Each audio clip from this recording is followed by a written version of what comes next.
Father, thank you for bringing us together today in this group. Thank you for watching over our families and our health. And thank you for giving us the ability to learn these wonderful truths that you have for us. We pray that you'll bless each member of this group and their families. We pray that you'll open our hearts and our minds that we might understand what you would have us learn each day, and that we might progress closer to you every single day of our lives, and that we might listen for our thought adjusters, that you might speak to us through him. We thank you and we give you the praise for many, many blessings throughout our life and throughout each day. And we pray that you'll be with us now and speak through me, Lord, that we might learn something. Set my mind aside that I only speak the truth that you would have us to learn. We say this in the name of your Son, Jesus. Amen.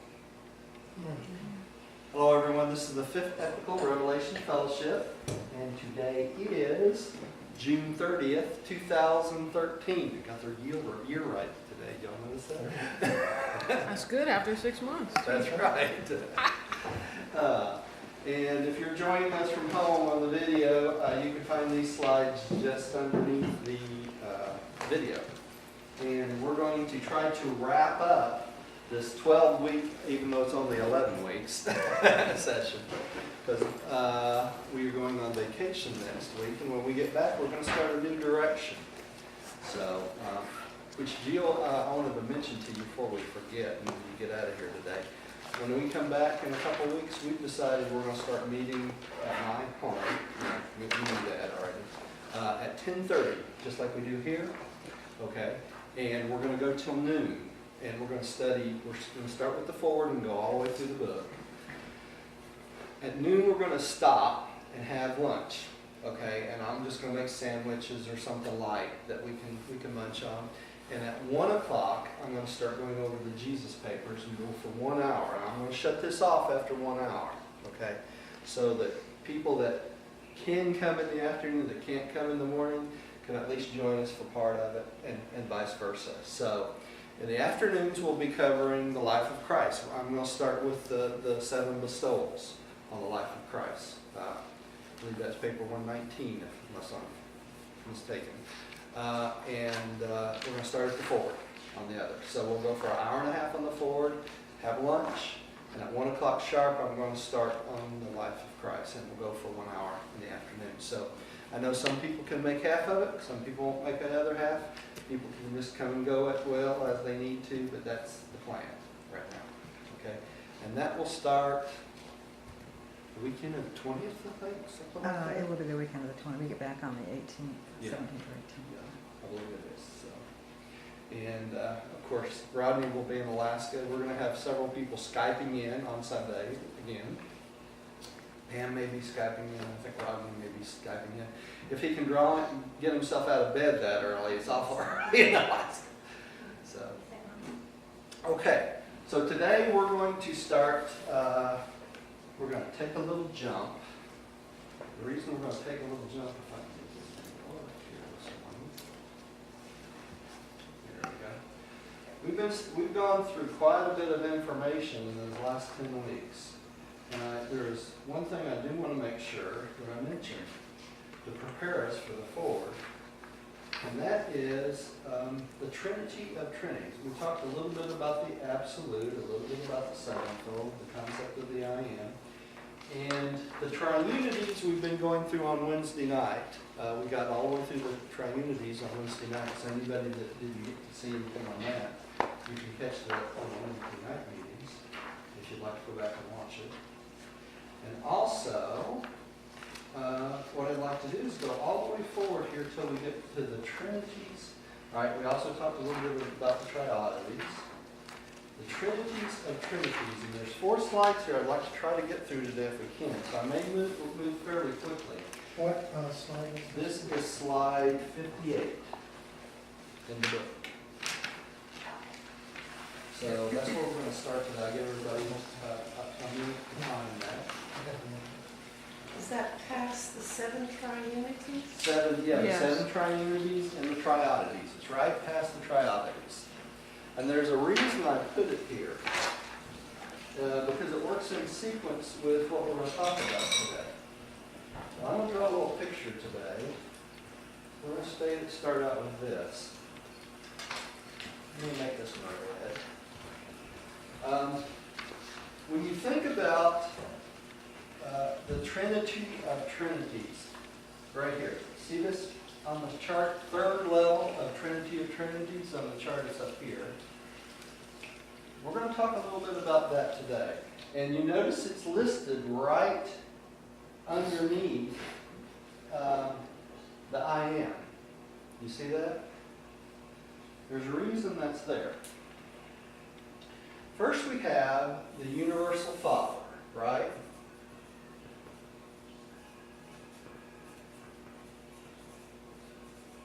Then we have the original Son, right?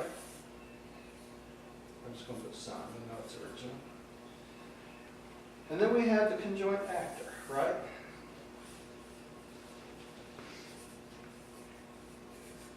And this is what? Trinity. This is the Trinity. It's also considered what? The first level of Trinities, right? Okay. Let me go down a couple slides, and y'all have a slide of this. We also have a great slide of this on our Wednesday night one from last week. Now, you see this right here? The second level of Trinities on the chart that's up here, right? Oh, here it is, right here. And who do we have on that one? We have qualified absolute, right? The qualified absolute. Okay? Who else we have? We have the supreme, right? The evolved supreme. What would be the evolved supreme?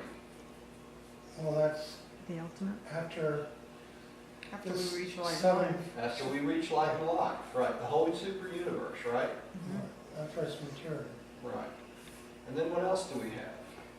We have the eventuated ultimate. Which would be the outer space bill. Yeah. Outer space or Havana? Huh? Outer space or Havana? Havana.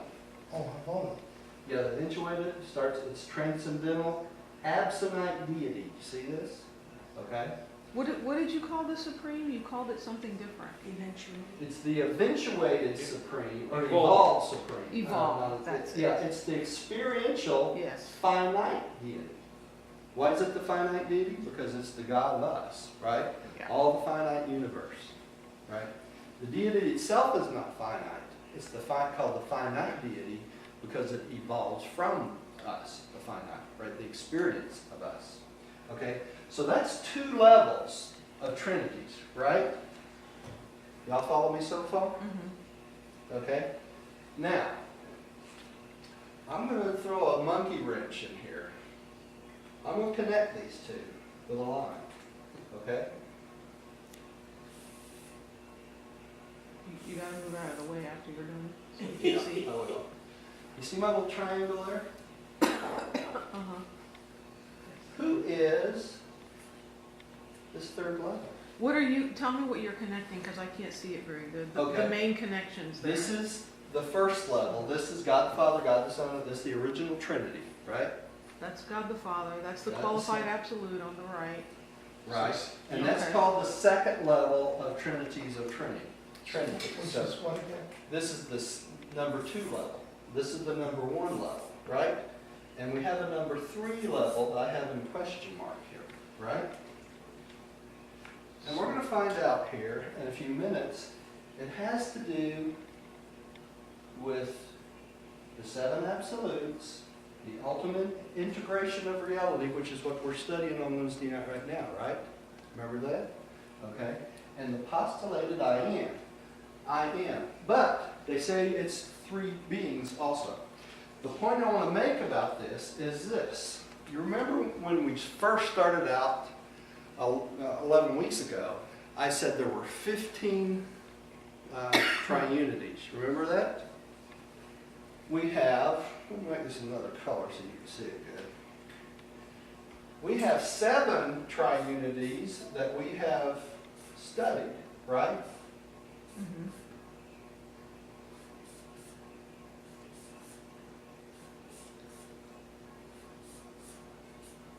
Right? That's the 7 that we've studied, the triunities.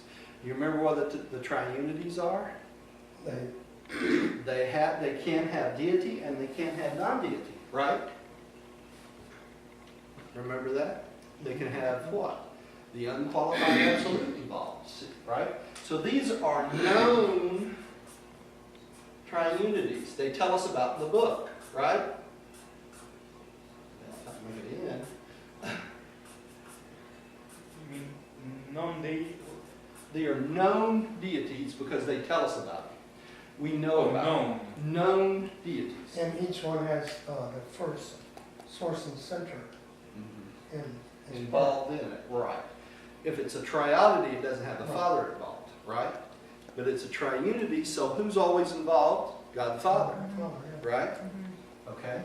But remember, I told you at the beginning that there's 15 of these triunities, remember?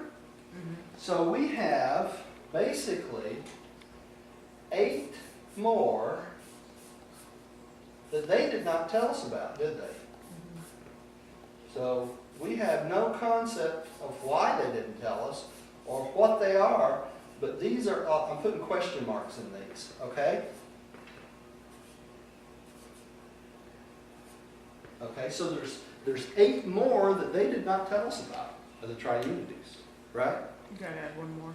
Did I miss? Oh, sorry, no, miscounted there. Okay, so we got 7 known and 8 unknown, right? Mhm. Did you notice I put them in the circle of this? Mhm. The triunities? Why did I put it in the circle? Because these are necessary to make up this 3rd level of trinities of trinities. They are part of that level of trinities and trinities. Now we're going to fill this in today, what that 3rd level is, okay? And that's what we're going to study.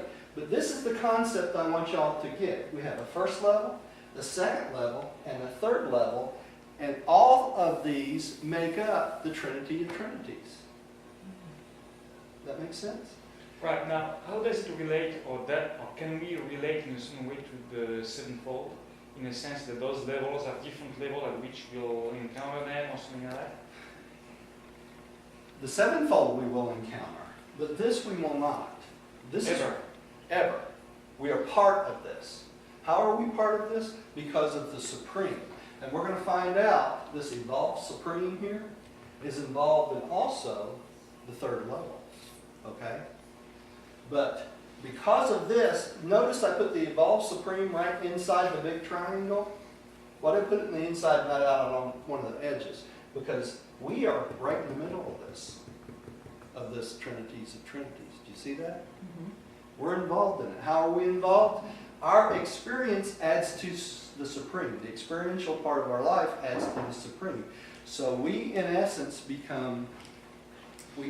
help to actualize the Supreme as a deity. So our lives, our experience, everything we do, everything we learn as we progress, as we go out and manage universes, as whatever jobs they give us, it goes into the experience of the Supreme. So what we learned Wednesday, remember when we talked about this Wednesday, is we are necessary for the evolving of the Supreme, so we are necessary for this fruition of deity, this Trinities of Trinities. So we help what? Become creators of the universe. We don't create the physical universe, but we help in the experiential part. You see what I'm saying? Mhm. Isn't that special? Yes. Each and every one of us. So every person in the universe becomes a creator of their universe, don't they? In essence. Yeah. Partner. Huh? Partner. We bring our little pebble. All the little pebbles that make up the rock. Famous saying. That's right. You know, it takes a lot of little drops to make an ocean. We're all the little drops, aren't we? Right? And that's what we're talking about. This is the ocean. So we're part of all the little drops. Now, let me go back to the slide here, and we'll fill this in when we get to it. I don't want to spoil the surprise, as I say. Okay, trinities of trinities. Now, I'm going to ask y'all to kind of bear with me. I'm going to move through this quickly because I want to get through all three of these slides. I'd like to get to the transcendentals before we quit today. Okay, we're going to try to. So, let's try to move along today. Dawn, would you like to take the first paragraph there, and then we're going to break up the paragraphs today too. 1170.4. The nature of the Trinity of Trinities is difficult to portray to the human mind.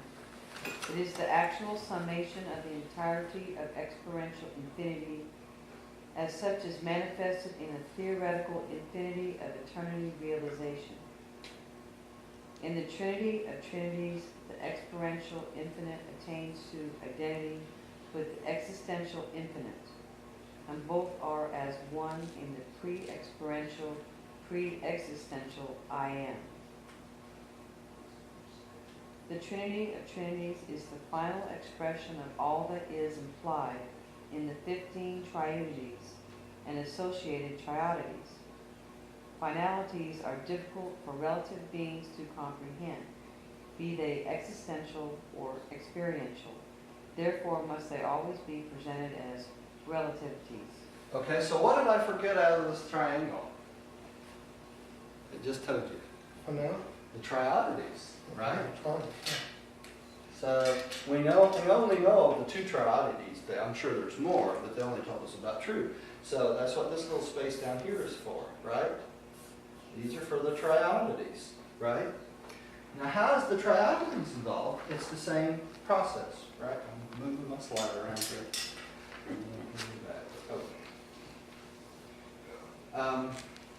The experiential infinite attains identity with the existential infinite, right? Mm-hmm. So the experience gains identity with the what? Existential.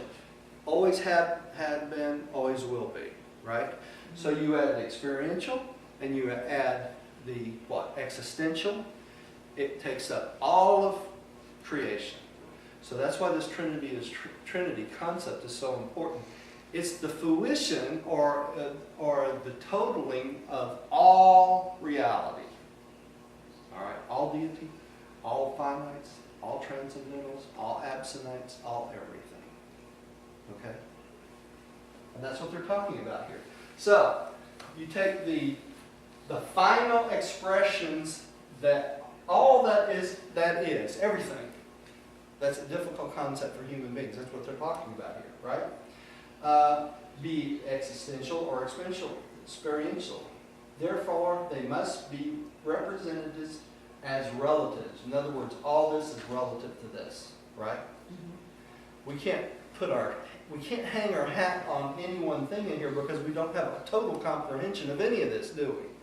But we have a pretty good idea of the different parts, and that's what they're trying to present for us as a concept, as a picture. Okay, that's why I drew the picture. Mm-hmm. You know, sometimes a picture will bring things forth that you're trying to understand. Mm-hmm. Okay, I thought about making a slide of this, but didn't have enough time. So let's keep going. 11. Linda, why don't you take the next one? 1170.5. The Trinity of Trinities exists in several phases. It contains possibilities, probabilities, and inevitabilities that stagger the imaginations of beings far above the human level. It has implications that are probably unsuspected by the celestial philosophers, for its implications are in the triunities, and the triunities are, in the last analysis, unfathomable. Y'all catch that? So this is unfathomable. They can't even explain these to us, can they? You know, we don't have any reference point. So that's what they're talking about here. You know, you're talking about a concept that entails all reality, right? Okay. And it goes on to say here that implications are probably unsuspected by the celestial philosophers. Don't you think they're a little smarter than we are? I would hope so. When I look at, I can't help when I read all that and think about all that, to think to have this dilemma in terms of when I look at what we can experience on this world, and what can there be that is so much beyond it? I mean, this is like mind-boggling, right? Right. What are they talking about? What is Yeah. it? And you know what's interesting about that too, Jill, is they say here these trinities exist in several phases. Remember where we talked about phases before? You can have multiple phases. You could have physical phases. You could have spiritual phases. You know, these could be levels that we're not even aware is out there yet. You know, I mean, they could exist on this planet. We don't even know they're here.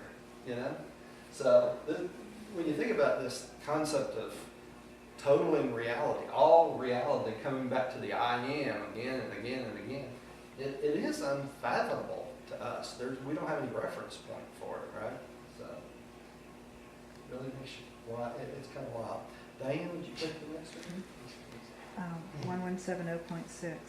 There are a number of ways in which the Trinity of Trinities can be portrayed. We elect to present the three-level concepts, which is as follows. 1. The level of the three Trinities. 2. The level of experiential deity. 3. The level of the I am. Oh, Okay. All right. there. Do you want me to read the next one? All right. So let's think about this. We got this level, right? So the 1, 2, 3. Yeah, 1, 2, 3, right?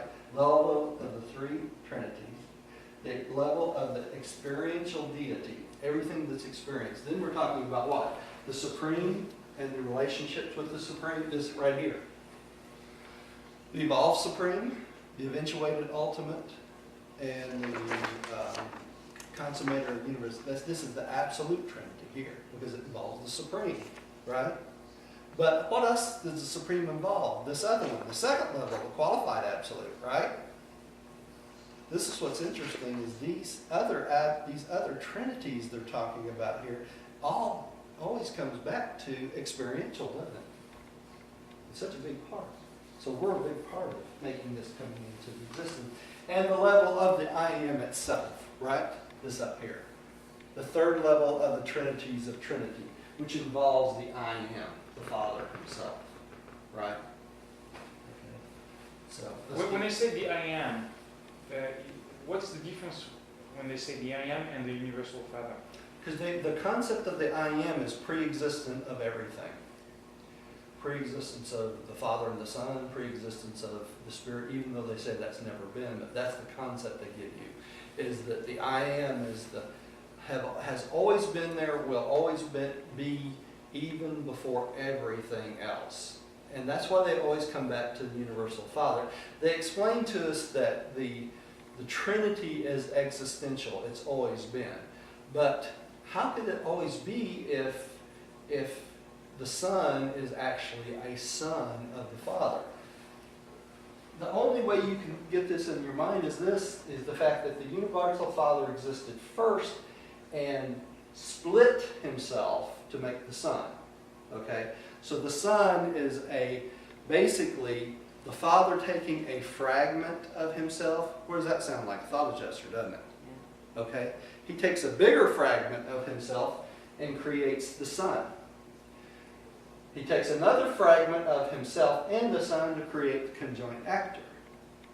Now, how is it they've always been? If you think about this, if this was a fragment of the Father, it's always been.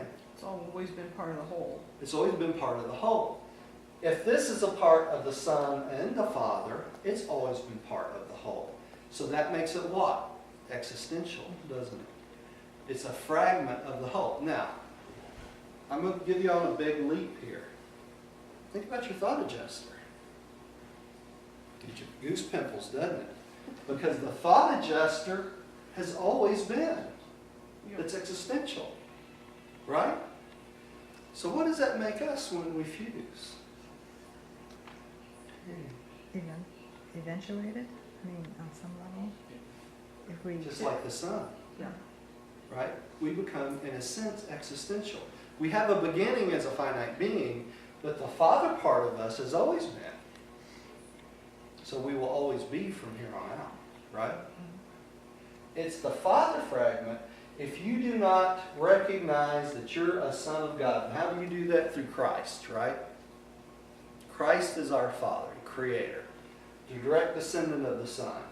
Okay? If you don't recognize Jesus, the Father, our universal Father, right? I mean, our local universe Father, right? If you don't recognize that, how are you going to recognize your universal Father? You can't. There's no way to get to the Father except through the Son. When Jesus says that the only way to the Father is through me, that's what he means. I am the door. I am the door. I am the truth and the way. I am the light. I am the living light, right? When they talk about this in the New Testament, that's what he's talking about. Okay? It just makes sense.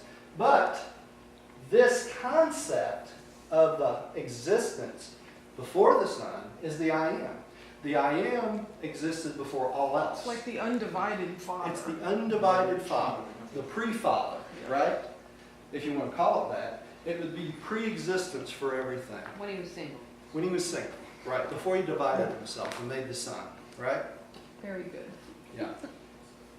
It works the opposite direction too. Regardless of all this fruition of the super universes, if it took billions and billions and billions and billions of years, regardless of what happens, the Father will still be there, right? It's the pre-existence and the post-existence of all reality, right? That makes sense? So Roger, after the Supreme evolves and things begin to happen beyond the Supreme with God the Ultimate and all of that, so does that mean there's going to be a whole bunch of new stuff that's going to be going on that no one has ever heard of or fathomed? Even conceived of. Yeah. Very cool. Yeah. It never stops. Yeah. And that's what they're talking about, this existential I am being post that. He already knows what's, to God the Father, it's already a reality. He's got the plan in his mind, and he's just letting us enjoy bringing the plan together, right? That's what we're doing. We all exist within this reality. This paper we've been studying the last week or so on Wednesday night, that's what they're talking about, the reality. Yet there is no reality outside the I am. You go outside the I am, what's there? Nothingness. It doesn't exist. No, Right? makes perfect sense. Okay. Let's go down to the. This is cut off on the slide, so some of y'all have to read it for me because I don't have it here. All of it. Yeah, you want to go ahead and take it, Diane, and we'll take the next one. These are levels of increasing unification. Actually, the Trinity of Trinities is the first level, while the second and third levels are unification derivatives of the first. This here, right? First level, Derivatives. derivatives of the first. Nothing can exist without this, right? These are just derivatives of the first. Right? Okay. Let's go on. Pam, would you take the next one? Sure. 1171.1, the first level, on this initial level of association, it is believed that the three trinities function as perfectly synchronized, though distinct, groupings of deity personalities. Okay, first level, Father, Son, and Spirit.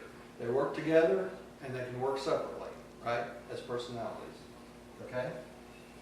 But do they do anything outside the Trinity? Never. Why? Because they're a Trinity, they're an association.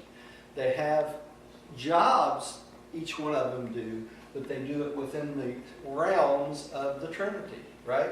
When they talk about Trinity origin beings, they don't talk about Son origin beings, do they? They don't talk about Spirit origin beings, even though we know that the children of the infinite Spirit are ministering spirits, right? But how does that work? It works through the existence of the Trinity. Okay, you always come back to the Trinity. It's an approved function by all three. In other words, this is your job. You're the infinite Spirit. You'll create the Spirit, all the ministering spirits. Now, what's the Son's job? The Son's job was what? To create the Creator Sons, right? And all associated beings associated with it. That's what this chart's about, right? Then you have a group of beings that are created by all of them, right? What are those? Those are Trinity origin beings, right? They work together, they work in concert, and they work individually, right? But they work as representatives as always the Trinity, okay? So Roger, to kind of bring this way down to our level, this is why it's so important for all of us to learn how to get along. Because deity is unity, and nothing can exist outside of that. You're right. So, If we don't get along, what are we doing? We break down the system. that's right. Cause disharmony, right? That's right. What does disharmony cause? Evil, right? What does That's right. evil cause? Rebellion. What does rebellion cause? Death. It just makes it so crystal Yeah. clear. It Yeah. really does. It does. Okay, let's go on to the next one. Did you read that one? Okay. Jim, would you read the next one? The second one, Yeah. the ultimate Trinity. This is No, paradise. the Paradise Trinity, the association of the three Paradise deities, Father, Son, and Spirit. It should be remembered that the Paradise Trinity implies a threefold function: an absolute function, a transcendental function, Trinity of ultimacy, and a finite function, Trinity of supremacy. The Paradise Trinity is any and all of these at any and all times. All right, does that cover all reality? Absolute, transcendental, and finite, right? The three types of reality. Okay, and the Paradise Trinity takes care of all of these. Okay? Rodney, you take the next one. Number 2, the ultimate Trinity. This is the deity association of the supreme creators, God the Supreme, and the architects of the Master Universe. While this is an adequate presentation of the divinity aspects of this Trinity, it should be recorded that there are other phases of this Trinity, which, however, appear to be perfectly coordinated with the divinity aspects. Okay, so what are they talking about? The absolute Trinity. They're talking about this one down here, or on this chart up here. It's over here, right? The absolute Trinity. Remember how I broke these out on Wednesday night in separate entities? And that involves the supreme being, the eventuated ultimate being, and the consummator of universe deity. You see that right down there? Absolute Trinity. Okay? All right, let's go back. Let's keep going. Let's see. Oh, Don, would you take the next one? The association of? What about The association Did I of skip Yeah, one? you the missed Rod- absolute Trinity. Number Rodney. two. Huh? Rodney has the absolute Trinity. Right. No, I read the ultimate Trinity. Oh, did you? Oh, I'm you did? sorry. I Okay. just showed y'all the wrong one, too. Y'all didn't, nobody caught me on it either. Well, you brought in the ultimate Trinity. ultimate. Here we go. Here's the ultimate. Yeah.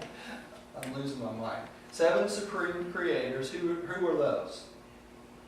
Remember the 7 supreme from last night, the other night?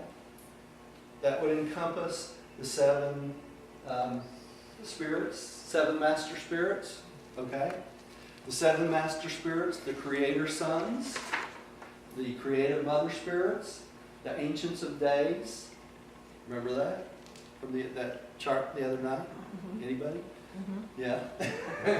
That's what we're talking about here, the 7 supreme creators. I think it's on this chart over here somewhere too. If I'm not mistaken, I could be mistaken. I may have pulled that from somewhere else, I believe it did. Yeah, I must have. Okay. How are the Ancients of Days creators? The ancients Do of they days, participate in that? they are participate. They're part of the 7 supreme creators.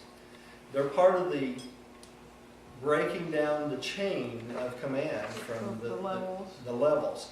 They come right underneath the 7 executives of the Master Universe, right? And then underneath that is the Ancients of Days. And what's the next step down? That's the Creator Sons, Creative Mother Spirits, right? These are the creators and the determiners of destiny, right? Of the future, of future universes. Now, what else is involved in this? The architects of the Master Universe. Remember how we talked about those? And how they keep multiplying. The more universes you go out, the more of them there are. And when you get out to the fourth outer space level, there's about 34,000 of them. Start out as one in paradise, right? And then we move to three in Havona, right? And then 7 in the 7 super universes. And then we go to 49 in the first outer space level, right? And 210, I believe, in the second outer space level. And I can't remember what the one on the third, but it goes out to 34,000, I think, in the fourth. Just multiplies exponentially, right? They're involved in this too, right? They're right here, architects of the Master Universe. Remember? Now you see how this is all fitting together? Okay? And what else is involved? The Supreme Being. Imagine that. What's that? That's an experiential part. What are these? These are the physical creators, aren't they? They create all the planets and all, all the spiritual stuff and all that. The architects of the Master Universe, what do? They come up with a plan, right? They have the master plan. And then who fills in the experiential part? The Supreme, right? So think about this. We have, what kind of beings are these? These architects. They're absinites, aren't they? Right? That makes sense? The 7 supreme creators, that includes the absonite, transcendental, and finite, do they not? And the supreme, that's the finite deity. So that's the finite part. So it encompasses all of it. Isn't it interesting how this stuff fits together? When you start to understand it, you see where these little charts come in handy, don't you? To kind of understand it. Okay, let's keep going. Next paragraph. Number 3, the absolute Trinity. I'm on the wrong slide, y'all. Hang on. Okay. The absolute Trinity is the grouping of God the Supreme, God the Ultimate, and the consummator of universe destiny in regard to all divinity values. Certain other phases of this triune grouping have to do with other than divinity values in the expanding cosmos. But these are unifying with the divinity phases, just as the power and the personality aspects of the experiential deities are now in process of experiential synthesis. Okay. All right, so this is what we just talked about, the absolute, which I went over the first time, right? I need to go back there probably, don't I? Go back over that direction. Here we go. So, it's the absolute Trinity, right? The supreme, the eventuated ultimate. This is the transcendental part again. This is the finite part. And the consummators of universe destiny. What do you think that is? That includes, the ultimate also includes part of the absonite. See, transcendental, absonite deity. You see that? So we have all 3 parts again, don't we? What are these other than divinity values? There are some values that are not divine, right? What is that? That's the unqualified absolute, right? Okay. It is an absolute, even though it's not divine, isn't it? It does not have divinity. Okay, let's go back here. Okay, let's keep going. Me? Yep. 1171.5. The association of these 3 trinities in the Trinity of Trinities provides for a possible unlimited integration of reality. This grouping contains causes, intermediates, and finals, inceptors, realizers, and consummators, beginnings, existences, and destinies. The Father-Son partnership has become Son-Spirit, and then Spirit Supreme, and on to Supreme Ultimate and Ultimate Absolute, even to Absolute and Father Infinite, the completion of the cycle of reality. Likewise, in other phases, not so immediately concerned with divinity and personality, does the first great source and center self-realize the limitlessness of reality around the circle of eternity, from the absoluteness of self-existence through the endlessness of self-revelation to the finality of self-realization, from the absolute of existentials to the finality of experientials. Okay, so they don't spell out so much what this third part is, do they? Like they do the other parts. But let's look at this paragraph. What can we fill in from it? Think of it that way. Let's read this. This grouping contains causes, intermediates, finals, inceptors, realizers, consummators, beginnings, existences, and destinies, right? So it includes everything. So what does it have? It has the Father, Son partnership, right? That's one. And it's become Son Spirit, right? Mm-hmm. Partnership, right? Mm-hmm. And then on to Spirit Supreme, right?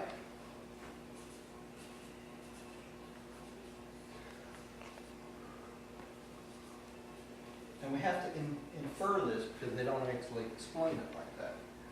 And on to Supreme, Ultimate, and Ultimate Absolute. So we have Supreme, Ultimate,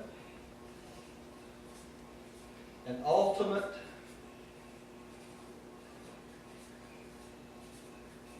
Absolute. I can read my own writing, so I know it's bad. All right? So we have basically the mixture of the Father, Son, Son, Spirit, Spirit Supreme, Spirit Supreme Ultimate, Ultimate Absolute, right? As this third part. And all of that is involved in this whole process. And then absolute back to the Father. Absolute back to the Father, right. So you see how the Father is involved in all of this, the I Am? This is what they call what? I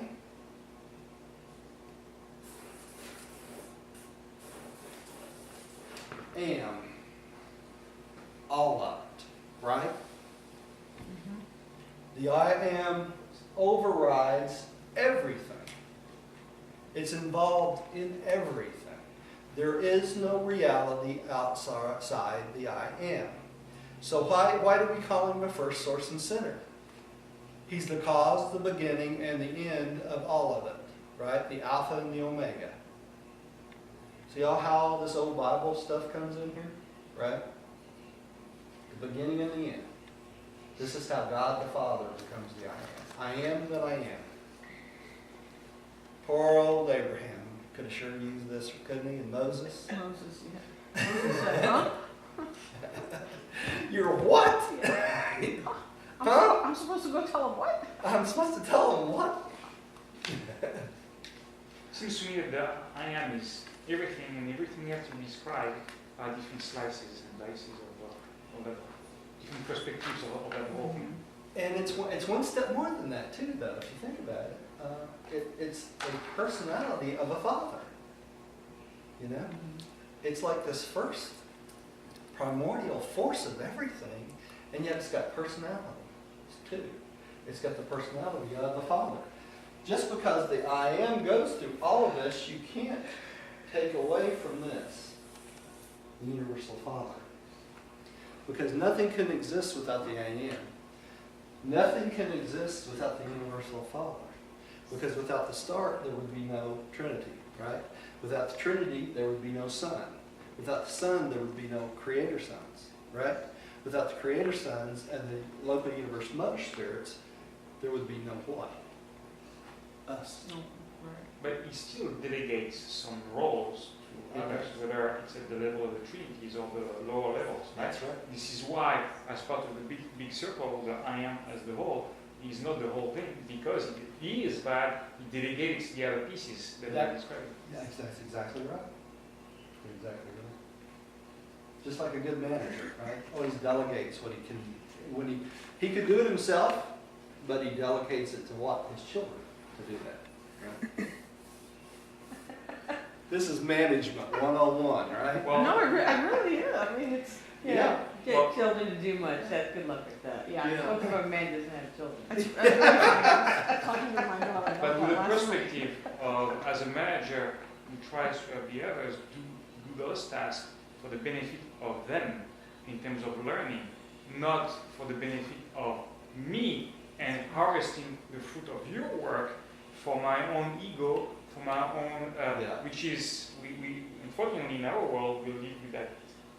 Unfortunately, Yeah, a the lot of us second don't part get is that. predominant, right? That's We- right. I hear so often, my team, Yeah. and then the manager going and presenting the result of my team and taking all the credit. Taking all the credit for his work of his father. That's right. And if the team does well, the manager is going to do well and be promoted. That's right. And Yeah. if the team doesn't do well, he's going to be so. And then we have this chain of rewarding and beating up if things don't go so well. Yeah. This is our human perspective. Yeah. I think the spirit of this is really from the spirit of when you take care of the children, when you ask them to do a task, it's not so much because they help you that much with doing that task, it's because it's good for them. It's their benefit, right? To their benefit, it's That's part right. of the learning. Yeah. Same thing when you, as a manager, okay, you have done all those, people who are coming behind have less experience. Uh-huh. So if you do it with the right mindset, you do it with the purpose of saying, do this because this is good for you. Yeah. Right? And you delegate that, I'm here to help you.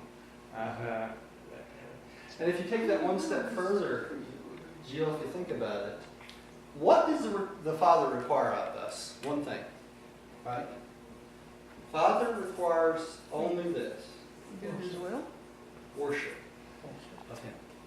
No other being requires worship, only the Father, right? That's the only thing He asks, okay, as a Father, right? Now what's interesting, what Jill says, we have Jesus here, right? Creator's Son. What is Jesus, what's the example He showed us over and over and over and over again? He's living by the example Jill was just talking about, right? He doesn't do these things for His benefit, No. does He? He does it for our benefit, right? And He wants, for our benefit, He always points back to who? The Father, right? How many times have you heard Jesus say, you worship the Father? You know, I worship the Father. You know, it's not my will, but His will be done, right? So this is our Creator, Brother, Father, right? Jesus. Creator, Brother, Father. That's what He is. Does He ask us to worship Him? No, He doesn't. What do we do with Jesus? We adore Him because He shows us the way, the truth, and the life, right? But He always points back to the Father. Why? Because He understands this management concept, doesn't He? He's a good manager. He doesn't ask for anything for Himself, not a thing. I think there is another reason, is the fact that we are destined to go at some point beyond the scope of his local universe. That's right. And the scope of His protection, right? That's right. Or His management, if you would. You know, when we go out to these past these seven super universes, is Jesus going to be right there with you to help you along? No, not anymore. You will have grown as sons of God, much like Jesus, right? So as sons of God, you have to take on that responsibility. And when you take on that responsibility, who are you loyal to? This guy right here, universal Father of all, right? That's why Jesus starts us out here, right? You start out on the right path. How do you go wrong? When you don't do the will of this guy right here. Not the will of this guy here, right? They happen to be the same. They happen to be the same, but this is the will you have to worry about. This will we get through what? The thought adjuster. This will we get through the Spirit of truth, right?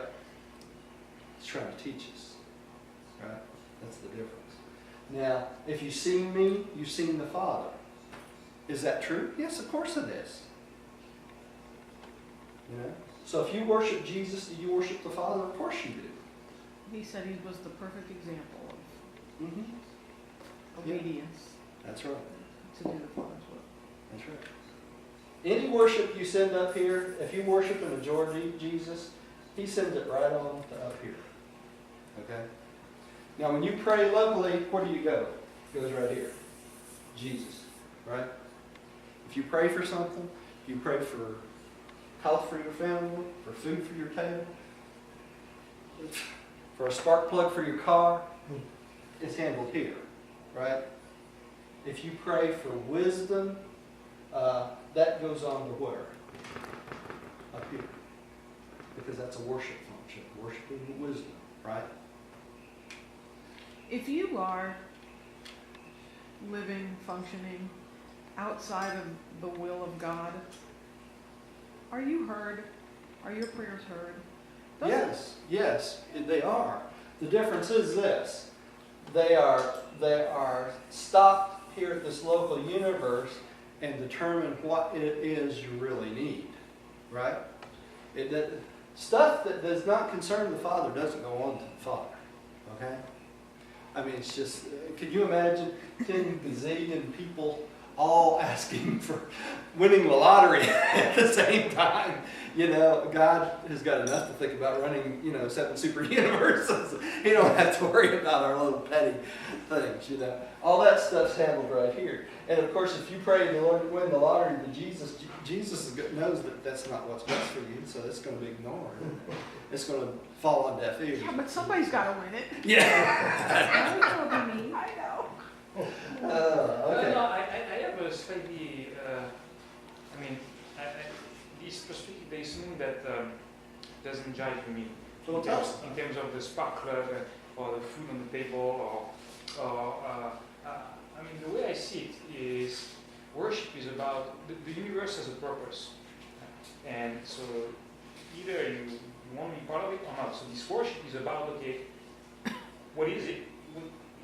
It's not so much what is it, it's wow, and I want to be part of it, right? So Yeah. what we need to be part of it. The prayer, I think it's more of the working out of this.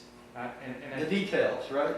yeah, but not at the spark plug level. My spark plug is broken, okay, I need to go fix it. Yeah. I'm not sure how, of course, I don't know how it's propagated and how, but I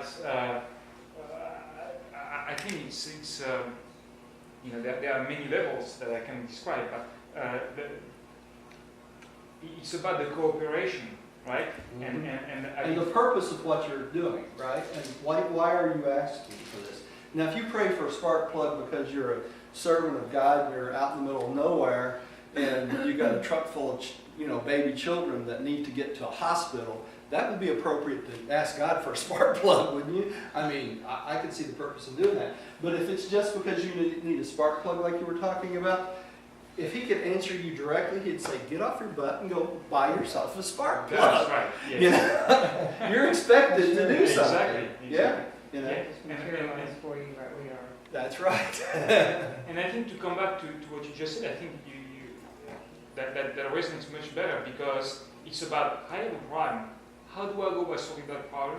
And how do I view the meaning of that problem? Yeah. And how do I work, how would we work in our mind with all the spiritual influences, starting with maybe the angels, to the spirit of truth, to all, of course, the full adjuster, and understand all the different meanings, all the different ways, and the ideal way to approach it. Yeah. And I think in that endeavors is really the true prayer to attune our self-mind and in action to the will of God. Mm-hmm. Right? How do we execute as perfectly as possible, considering all those aspects? Yeah. And I think as human beings too, we forget that God the Father, the thought adjuster, is concerned with our spiritual progress and evolving, right? So He understands we're going through struggles with the material world and all that stuff. And that is really different part of the will. That's not really the will of God that He tells you when to go feed yourself and that sort of thing. You want to go ahead and restart that? And I'll Yeah, shut up for a second. This says your battery is low. If you don't plug in your computer soon, it will. That means something's not plugged in anymore. I know.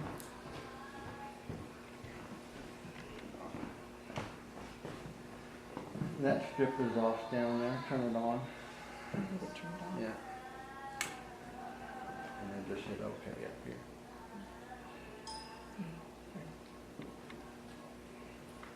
To see. And everything was bad and it's me. No. That's my fault, I didn't turn the strip on. I know when you're ready. Okay. Let's go on to the next photograph. So we can do this too. You ready? Yes. Diane? Yes. We good? Okay. All right. Who goes last?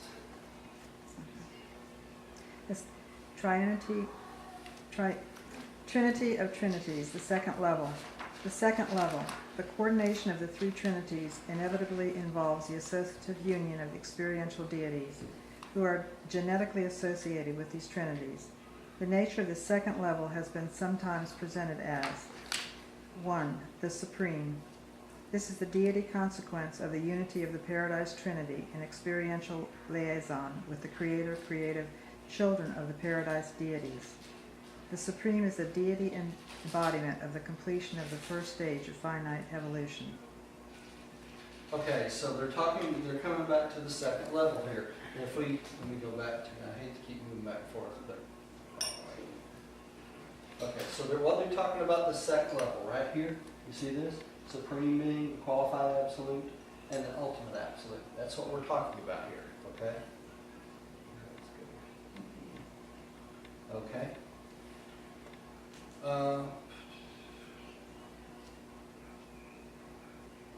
Yeah, let's just keep going. All right, Pam, will you take the next one? Sure. 1171-8. The ultimate, this is a deity consequence of the eventuated unity of the second Trinity, the transcendental and absonite personification of divinity.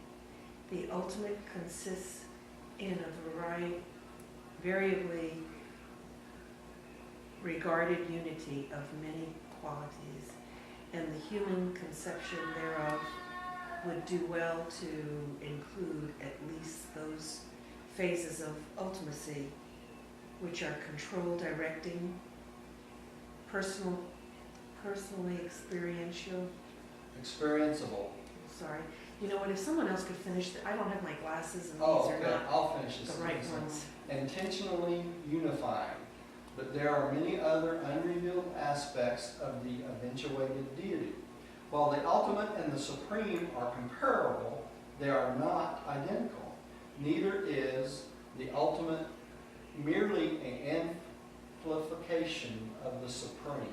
So the ultimate, let's go back up here again. Shoot. The ultimate, all right, we're talking about this thing down here, the ultimate Trinity. You see that? Okay. They can also, yeah, okay.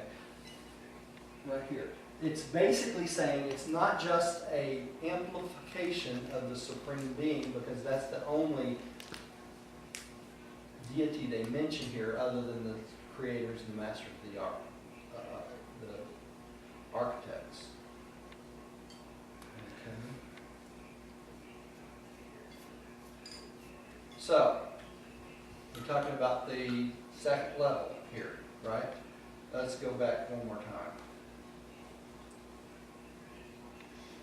All right, second level. So we talked about the supreme, right? And we talked about the ultimate on the second level. Now they're going to talk about the qualified absolute. So let's keep going. Jill, would you take that? The absolute. There are many theories held as to the character of the third member of the second level of the Trinity of Trinities. God, the Absolute, is undoubtedly involved in this association as the personality consequence of the final function of the Trinity Absolute. Yet, the Deity Absolute is an existential reality of eternity status. Meaning that's not the case of the Supreme and the Ultimate? That's right. Because remember, it was one of the 7 absolutes. Okay? If we look at the Supreme here, we're still here talking about the second level. The Supreme has a little bitty box that says 4 here. You see that? It says what? That says 4 in it. Foreign? 4. 4. 4. It's not part of the 7 absolutes. That's not what that 4 means there. Don't get confused about that. But the qualified absolute, or the deity absolute, right, that's what the qualified is one of the absolutes, the 7 absolutes. It's the only member of this group, right, that is an absolute. Does that make sense? These 2 are not absolutes. Okay? The qualified absolute is. Do y'all remember the 7 absolutes? God the Father, God the Son, God the Spirit. The qualified absolute, universal absolute, the unqualified absolute, and the isle of paradise. Right? That's the 7 absolutes. So these 2 members of the Trinity of Trinities are not part of what? The absolute. Right? Make sense? Absolutely. Okay. All right. Now, what's interesting about this too is the Father's part of the absolute, the Son's part of the absolute, the conjoint actor's part of the absolute, and the qualified absolute are part of the absolute, right? And when we finish filling in all the rest of this question mark, you're going to see the other parts come in here too. Okay? But these 2 are not. These are eventuated beings, right? Or experiential beings, right? Mm-hmm. So they're not. That's what we're talking about. Okay. Let's keep going. Experienceable. That's what the key word is there. Which I think experienceable doesn't mean basically experiential and transcendental. Yes. Meaning that there is some form of action going on of himself. That's right. It's both, right? It's part of both, right? Right. So it's encompasses both, right? It encompasses, encompasses both. Yeah. That's right. You want to take the next one? Okay, the concept difficulty regarding this 3rd member is inherent in the fact that the presupposition of such a membership really implies just one absolute. Theoretically, if such an event could take place, we should witness the experiential unification of the 3 absolutes as one. And we are taught that in infinity and existentially, there is one absolute. While it is least clear as to who this 3rd member can be, it is often postulated that such may consist of the deity, universal and unqualified absolutes, and some form of unimagined liaison and cosmic manifestation. Certainly, the Trinity of Trinities could hardly attain to complete function short of the full unification of the 3 absolutes. And the 3 absolutes can hardly be unified short of the complete realization of all infinite potentials. Now think about this, y'all. What they're saying here is this. In order for this to come to full fruition, all these 3 absolutes, the existential deity absolute, the qualified, the universal, and the unqualified, would have to come together, right, as one absolute. But this, because of this member right here, the unqualified absolute, that can never happen, can it? Why? That's what they're saying here. The whole universe would have to be out to all the outer space levels, so that all possibilities of everything throughout all time was completely done. Right? That's the only way this could join this Trinity. Right? Because why do we need this unqualified absolute? It is the unqualified absolute that prepares the outer space levels, does it not? Without this, who would do the work of preparing those universes in the future?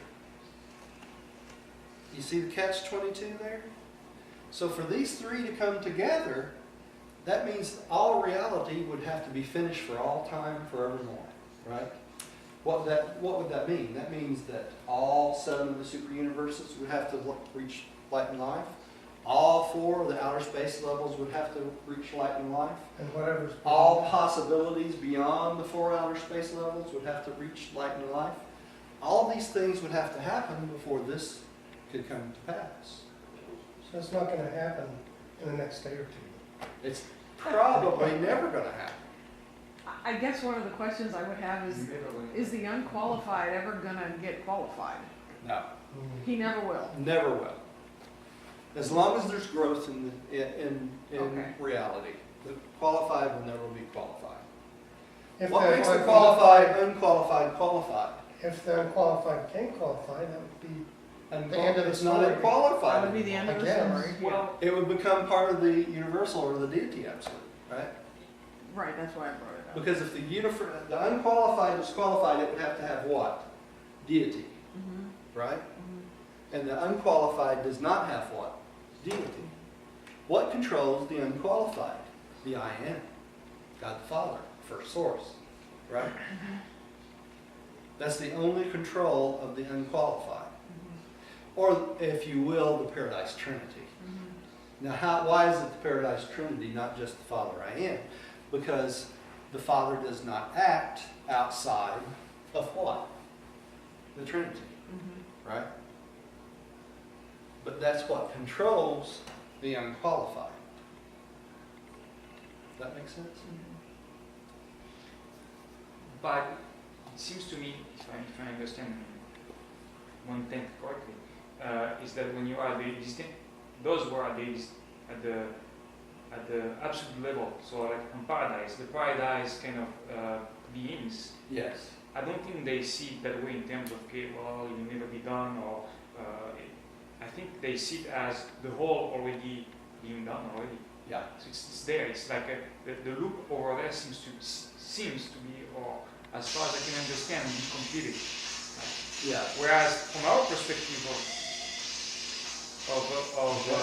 Somebody's phone? I did not do it. Is that my phone? Oh, I know it's not my phone. I changed, huh? That's my phone. So every minute, It is your phone. that's the only qualified. Sorry, y'all. I switched phones and I didn't even know it had that ring on it. So. Sure, we know you got some other stuff going on Yeah. out there. Black Sabbath. Now I totally lost my thought. I forgot what you were saying. I was thinking the way you represent from the finite level, time space bounded. Yeah. You present it as you will never reach the end because Right. it's an infinite process. It's an infinite process, Right. right? It probably is somewhat the same from a transcendental or absolute level, even in terms of number of events, I would guess. Yeah. But if I can presume to understand a tiny bit of what's going on, I would infer that at the absolute level, which is at the paradise level, I remember since we read a few weeks ago where they see it all already. They see it as a whole already. To the Father, it already exists. Yep. That's right. Yeah. That was nice. Remind me to leave that in the car next I time. will. I'll definitely leave it in the car. I took it out of my pocket because I had a new phone and it was too heavy. So, So that's the unqualified absolute. the unqualified. So really, if you think about it, it's experiential, right? No, No? no. The unqualified has nothing to do with experience. It's Nothing. potential. It's potential. Potential. Yeah. Well, I guess the thought that I'm having is is the magnification of how it goes on and on and on, and just, you know, I mean, it's just so limitless. Yeah, and you got to remember, it's always the unqualified that goes out first, right? And think of the unqualified Kind of like a holding place for all the potentials. yes, it's God's arm. It's God's arm. That's the only thing I can think of. It's God's arm and it's God's finger touching the outside of the universes. And just ding, and He creates space for us to create it. You know? It's not got deity in it. It's not got anything. The unqualified takes that touch of God ding, and creates matter out of it. Creates universes. And stuff. Creates the stuff to create universes. Before that, there's nothingness, right? Mm-hmm. Who comes along and makes a plan for those? That's the architects of the master universe, right? Mm-hmm. So they have to assign architects for that. When they assign architects to that, what comes into involved? The deity absolute and the universal absolute, right? The deity absolute has to assign beings out there. The universal absolute is the glue that takes those beings and puts it close to the matter, right? And what else is involved? The seven supreme creators, right? Because they have to send out creator sons and daughters, start mixing that matter together and create universes. So y'all are missing the whole point of this, the beautifulness of this. Michael, our God, okay, took nothingness with the creative mother spirit and brought this material, this primordial material that the unqualified prepared for him, took all that space junk out there, matter, whatever you want to call it, and started putting it together into planets and the universe, right? He says, I want this void space. This is mine. This is the domain of what? Nebadon, right? This is your space. And the creative mother spirit, and Jesus goes out there, and the creative mother spirit starts moving the force, right? And Michael comes along and says, I want a planet here, I want a planet here, I want a planet here. I want these to be human beings, bipeds. I want these to be human beings that don't breathe air. I want these human beings that breathe water. You know? Think of Star Trek, all the different beings. You know? Michael goes in and says, this is the kind of beings I want. You know? This is by what pattern? The sun, right? That's what determines the pattern. Because the sun did the same thing. So he uses the sun's pattern, he creates from his list of possibilities, right? What does he have to do before he can create new types of beings? He has to get it approved, right? Mm-hmm. That's what they did. It's a wonderful, what a concept, you know? And would it be true to say that in part of all that, this is to set the stage, but set the stage for evolution and experience, and in that process it defines also the boundary at different levels of that universe of what can be experienced spiritually. Yes. So like in this physical world, this is like what you can do. And when you have done all that, you have reached the maximum of that. Of that, right? Yeah. And then when you go to this sphere, all of these things can happen, and that defines another level. Yeah. You build on it, right? You build on it, and so on. And now, then the question, if that's the case, which I suspect it is, then does it mean in all local universes, are those boundaries for each levels, are they the same? Or is it something that can have some variations? Well, they have some variation, but they are the same in a sense. Like it talks about in the Urantia book, all beings in our local universe are bipeds. We have 2 arms, 2 legs. We walk around. That's the physical part. I'm talking That's about the spiritual experience. Spiritual part, you have levels too. Think about the spiritual part. The Creator Son starts out with, first with Gabriel, right? Then the Father Melchizedek, the Melchizedek group, who are what? The teachers. On the other side, of Gabriel's side, the spirits, what comes out of them, those are the ministering spirits for the spiritual part, right? Melchizedek's have the teachers, the ministering spirits, that comes from the spirit, right? And they all have a hierarchy of beings they create. Probably all universes have Lananandek sons, and Verandadek sons, and life carriers. So we got 4 right here. Melchizedek sons, Verandadek sons, Lanandek sons, and life carriers. Those are probably not unique in all the universes. They're in every single local universe, right? But in terms of what defines what is the maximum potential at a given level of spiritual experience, is it uniform?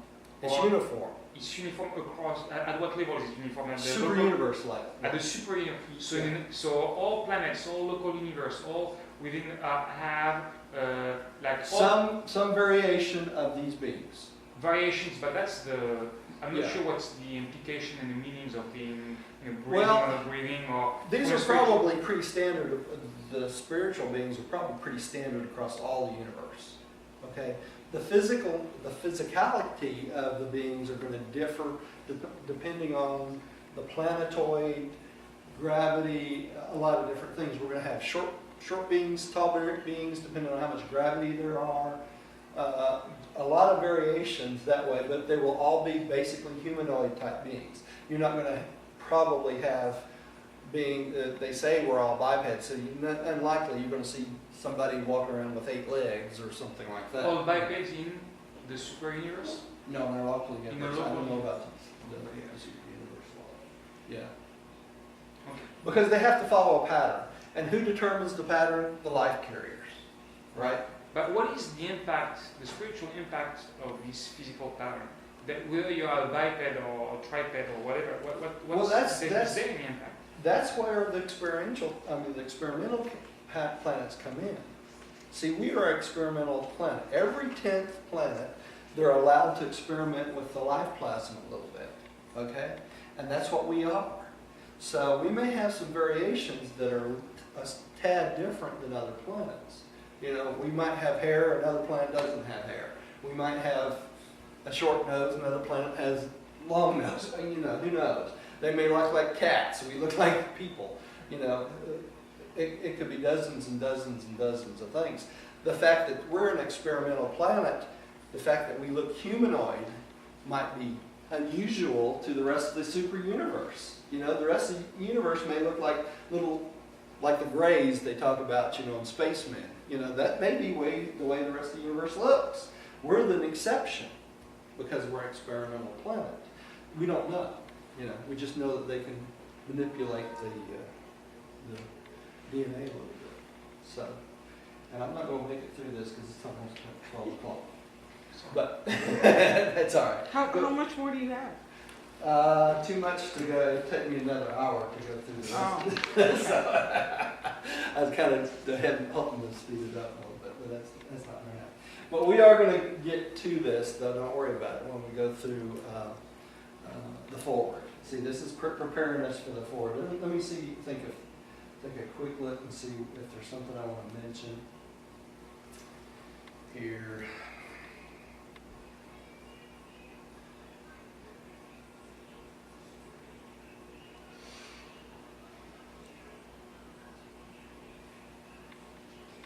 Okay, the third level of trinities of trinities. This is what I wanted to get to. Let me just finish off this little chart for y'all, okay? The third level of trinities of trinities. This third level involves what? Down here. We were talking about the supreme, right? It involves the supreme, right? The ultimate and the absolute, right? Supreme, ultimate, absolute. So if you think of this triangle for the third one, the supreme would be one, the ultimate would be another, and the absolute would be the third one, okay? Mm-hmm. That's where I wanted to get to today. So that's the third part of the trinities of trinities, okay? That was the big surprise. So what is it again? The supreme, the ultimate, and the absolute is the third branch. Which absolute? The absolute? The deity absolute. The deity absolute. Yeah. Okay? And that is the third part of this triangle, which represents the Trinity of Trinities. But isn't the same thing as number 2? Huh? No. This is the eventuated ultimate, the qualified absolute, and the evolved supreme. Okay? It's different. This is the union of these three, okay, that creates this. The union of those three. I know it's a little confusing. So in number 2, this is the qualified absolute. In number 3, Qualified. what is right. this absolute? What is This is the completed absolute. Meaning that all potentialities of the absolute has been finished. And that includes an experiential part. Okay? This does not. Okay. And then you have the supreme as a... And the supreme, this is the finished supreme. This is when the supreme is completely done. The ultimate supreme, there's a lot of different parts of the supreme. This is like a finished version of the supreme. See, this is, in essence, it growing, and this is the finishing of it. But I thought it says the evolved the supreme. So The it's evolved supreme. So in number 2. But this is the union. All right, see here? The union of the supreme, ultimate, and completed absolute. It's the union. It's like these three are together rather than separate, like here. You follow me? So there's the appearance of the Supreme, and then God the Ultimate is going to appear, and then all of those universes are going to achieve light and life, Yeah. and then the Absolute is going to appear, That's right. Now this and is then we have this Trinity that you're talking about. yeah, but Which this is in okay. This is not here, not now. How do I say this? This is already building now. It's already here. Okay, but these actors in this are not complete. Right, I get it. You follow me? Yep. So the I am encompasses all of this. That's why they keep coming back to the I am. To the I am, this is already done. Right? This is his concept. Well, they say here that this is going to result in this first sentence here. The reassembly of those aspects of infinity which were originally segmentalized by the I am. Yeah, and what are those? Those are the 7 absolutes. Right? So you come from, you're talking about coming full circle. That's what they're talking That's about. what they're talking about. The 7 absolutes. Mhm. So it's the reassembly of the separate pieces of this. And what would that be? That's going to be the I am. It says that would directly lead to the realization of the I am as an experiential attainable. Yeah. So you just come full circle, right? Now, will we all still be out here buzzing around with if and when that happens? It'll be so far in eternity, you can't answer that question, You see how this is going now, though? This is evolving now, and it's forever evolving, right? They're just trying to give us a kind of a concept to attach to, right? And you can interpret this many, many different ways, too. It don't have to be the way I explained it to you, right? You can come up with a totally different concept of this, and that's okay. That's what these celestial philosophers do. They sit around and say, well, what if it's this? It's just like, when Gilles comes up with the concepts, when he gives us his concepts, that's what the philosophers do, right? This is the way I think it is. You may think it's something totally different, right? But all we're doing here is trying to give each other something that we can hang our hat on, an understanding, right? I was telling Diane this morning, I got up and walking through, we had coffee, and she said, is something wrong? I said, no, I'm trying to figure out how I'm going to explain the third level, the Trinities of Trinities. This stuff is, that, by the way, you go down the street, take a left, and there you are. It's pretty heavy duty. Well, it says here when this is all done, it says such a concept of the I am implies full self-realization. So what did that mean? That would mean that I All am the would be experience and- experienceable, right? Right. Rather than some postulate out there, right? Even though we will have already met the Father by this time. Oh yeah, we have met the Father millenniums Right. before this. We, Yeah. we still don't know him in terms of everything that he knows and all of his Right. experience. Yeah. And we probably can't ever know that much. Mhm. You know. Maybe, you could say that's like the completed puzzle, Yeah. all the pieces. Or think of it this way: the I You make up am, the puzzle, the- the finished I am would be like the supreme in essence, right? The supreme's coming into fruition through experience, right? And when all 7 super universes are settled in life and life, the supreme will be in full fruition. It will be an existing being, right?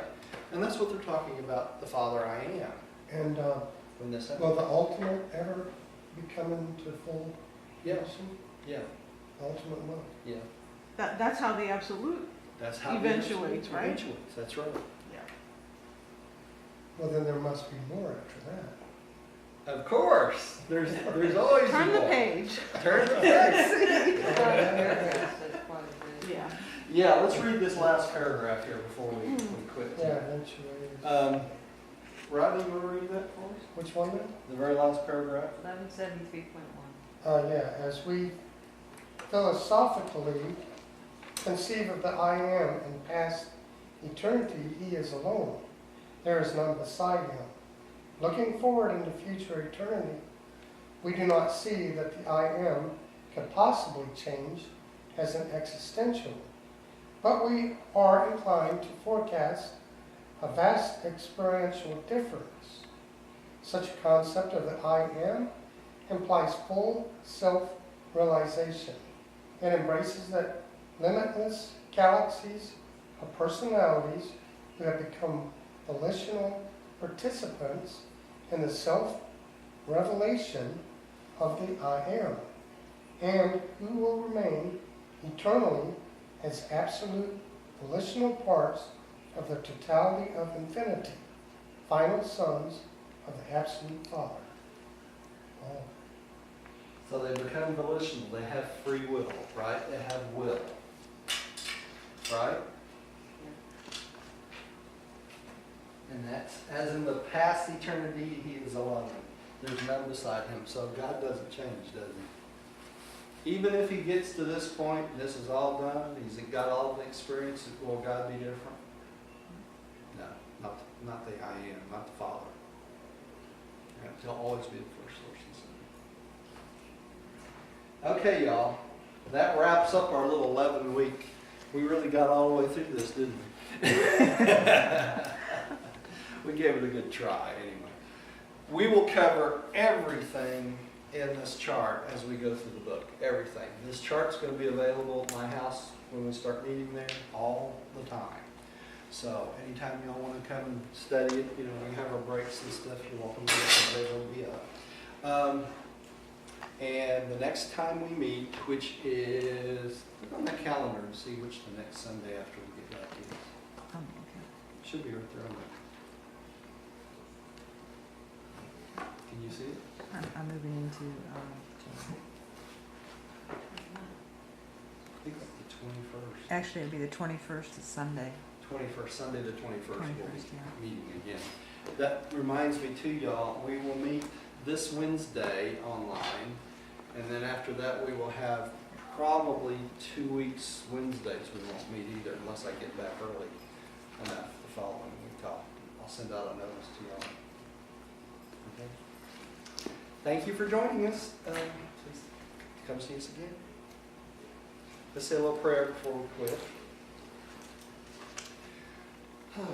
Father, thank you for such a wonderful day today, and like allowing us to come and learn and share ideas with each other and continue to grow and help us try to stay on the right track as we try to figure this heavy information out and let it benefit our lives in some way that we might share it with other people. We thank you, we give you the praise for this, and pray that you'll watch over us as we go our separate ways and as we travel in the next couple of weeks. And that when we meet again, we might start off where we left off and start to learn all over again. Again, we thank you and we give you the praise. In your son's name is Jesus. Amen. Okay, y'all. I will see you all in a couple of weeks. Phyllis?